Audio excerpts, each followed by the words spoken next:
Nous sommes la banque qui vous accompagne le mieux.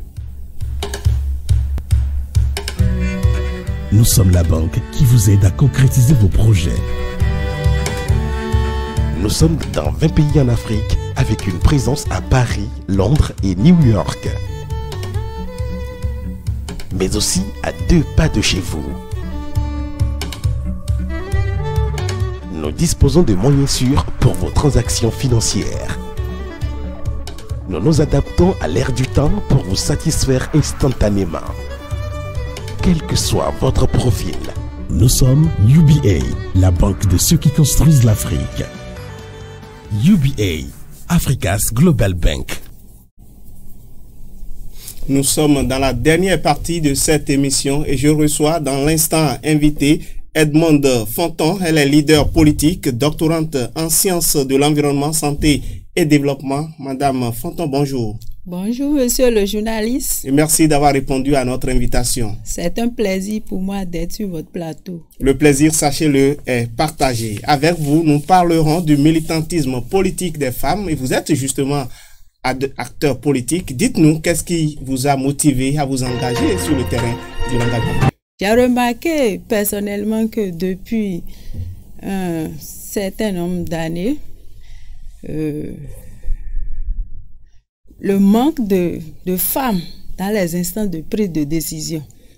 Alors, en 2016, il y a ce projet de RECAFEM 4 du consortium WANEP Rifonga. Donc, j'ai participé à la compétition. J'ai été sélectionnée pour le compte du département de l'Atlantique. Vous étiez la seule pour le compte de ce département? Non, on était 20. On était 20. Le projet a pris fin en septembre dernier. De quoi était-il question dans ce projet dont vous parlez? En réalité, ce projet portait sur le leadership politique féminin. Donc ça m'a intéressé. J'ai dit, en allant à ce projet, je pourrais avoir les outils nécessaires pour aborder le volet politique qui me donnera la possibilité de servir mon pays. Visiblement, c'est ce qui vous a motivé à vous engager sur le terrain politique. Et vous êtes justement membre de l'Union progressiste. Mais contrairement à vous, il y a beaucoup de femmes qui sont réticentes vis-à-vis de la politique. Qu'est-ce qui, selon vous, explique cet état de choses? Les femmes ne veulent pas s'engager sur le terrain politique à cause d'un certain nombre de paramètres. Lesquels? Il y a des paramètres sociologiques, des construits sociaux qui empêchent la femme d'aller se mettre au devant de la scène politique. C'est-à-dire la perception des autres. Et comment est-ce que surtout les femmes voient la femme qui prend la parole parmi les hommes, elle s'illustre, elle veut défendre la cause de tout le monde, mais ces construits sociaux l'empêchent un peu parce que à la maison, on a toujours pensé que la femme c'est pour la cuisine, le ménage. La cuisine. Oui, les tâches domestiques. Voilà. En la voyant au devant de la scène, on se dit, ben tiens, est-ce que elle est encore en griffe femme?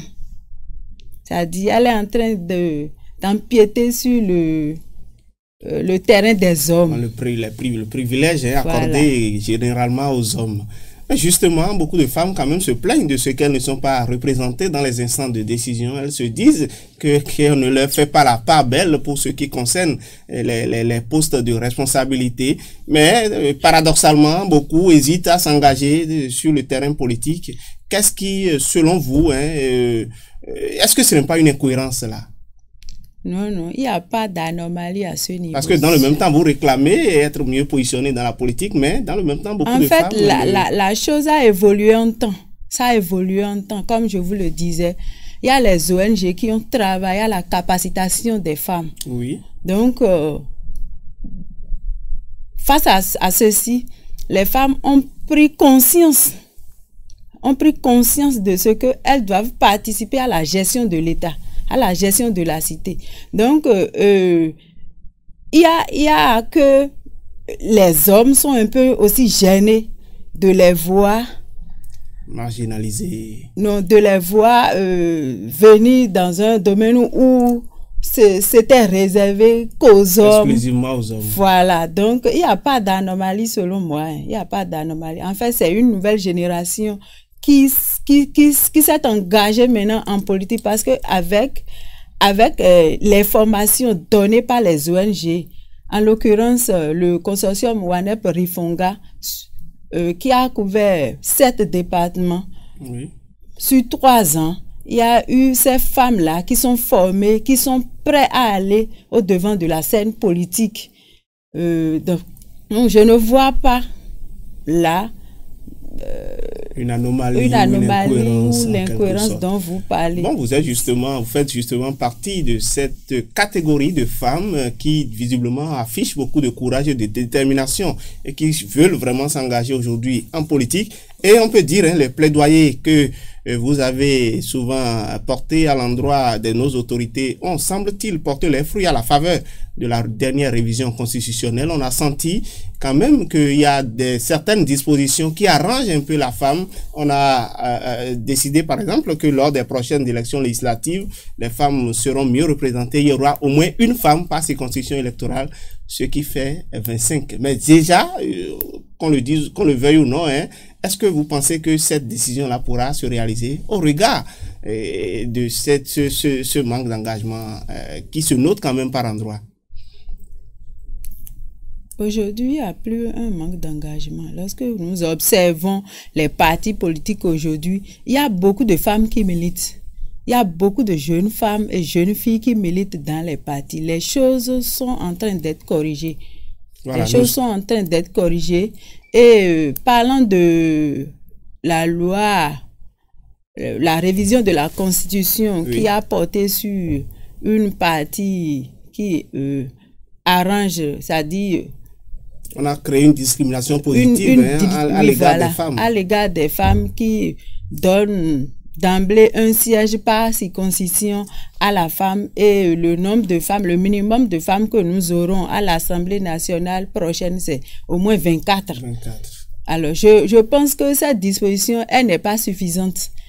C'est la loi numéro 144 du Code électoral qui stipule qu'il y aura prochainement une femme par circoncision électorale. Et je crois qu'on peut faire mieux. Parce que déjà, le militantisme, c'est à la base. Donc, nous avons les chefs de quartier, les conseillers communaux. Donc, je pense qu'on pouvait faire un peu plus en faisant... en prévoyant aussi quelque chose au niveau déjà de ces élections déconcentrées là. Alors, que, par exemple, au niveau des élections communales, au niveau... Et municipales. On prévoit déjà un certain pourcentage au profit bien entendu des femmes. Vous parlez d'élections communales, nous y sommes réellement. Dans quelques mois, on est à pratiquement 2 mois de la prochaine élection communale prévue pour se tenir le 17 mai prochain. Et vous êtes une actrice politique, vous êtes sur le terrain politique, membre de l'Union progressiste. Dites-nous, comment est-ce que ça se prépare déjà, le plaidoyer à l'égard des femmes dans votre parti politique? Bon, déjà, les tests au niveau de l'Union progressiste ont prévu la représentativité des femmes aux instances de prise de décision. Nous espérons que ce test à l'égard de la femme sera respecté pour les positionnements. Chez vous, on parle de 30% de femmes, oui, c'est 30%. Dans les positionnements. Vous pensez que ce sera respecté? Nous avons foi aux responsables de notre formation politique et ils respectent souvent leurs engagements. Bon, on attendra de voir et on aura le temps d'apprécier. Nous n'allons pas vous laisser. Vous savez que demain, 8 mars, la communauté internationale célèbre la journée internationale de la femme. Et cette année, on a choisi pour thème « Je suis de la génération égalité, levez-vous pour les droits des femmes ». Dites-nous, Madame Fonton, est-ce que vous avez le sentiment qu'aujourd'hui, les droits des femmes sont violés ou bien sont banalisés? Bon, les droits des femmes, comme nous devons le constater, sont violés. Même si ce n'est plus comme auparavant, les droits de la femme sont violés parce que lorsque vous vous retrouvez dans un foyer où la femme, elle n'a pas le pouvoir de décision, elle ne peut pas dialoguer et faire passer son point de vue au niveau familial. Si c'est une femme qui veut aller sur le devant de la scène, c'est-à-dire elle veut aller en politique et son mari lui dit non, je ne veux pas te voir là-bas. Est-ce que c'est pas la nature qui a disposé les choses ainsi? Est-ce qu'il faut parler de la nature? Parce que je ne crois pas que là, nous devons parler de la nature parce que au moment où je m'excusais, oui, nos parents étaient en train de poser l'acte qui allait donner l'être que nous sommes aujourd'hui. Oui. Je suis femme, vous êtes homme, monsieur le journaliste. Oui. Ils ne savaient pas que c'était une femme ou c'était un homme qui venait. Alors, où est-ce que je peux parler de la nature qui a favorisé les choses si ce n'est pas notre façon de voir? De voir les choses. Voilà. Donc, il faut changer les mentalités, il faut travailler sur nos consciences. Il faut que l'homme ait confiance aujourd'hui à la femme que nous sommes.